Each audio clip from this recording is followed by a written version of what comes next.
Praise the Lord. கர்த்தருக்கு சோஸ்திரம். இன்றைய இறை வசனம்.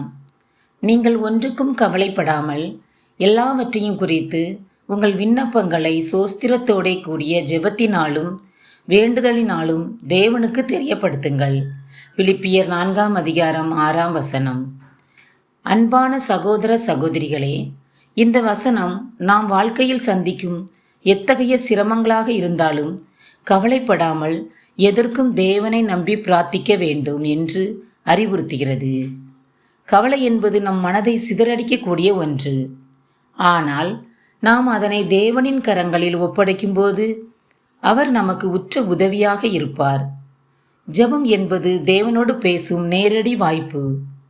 ஜெபம் மற்றும் வேண்டுதல் மூலமாக நம்முடைய தேவைகளை தேவனிடம் பகிர்ந்து கொள்ளும்போது நம் இதயத்தில் இருக்கும் பாரத்தை அவர் எடுத்துக்கொள்வார். இவ்வாறாக எந்த சிரமங்களை குறித்தும் கவலைப்படாமல் தேவனை சோஸ்திரம் செய்து நம் விண்ணப்பங்களை ஜெபம் மூலமாக தேவனுக்கு தெரியப்படுத்துங்கள். ஆமேன். God bless you.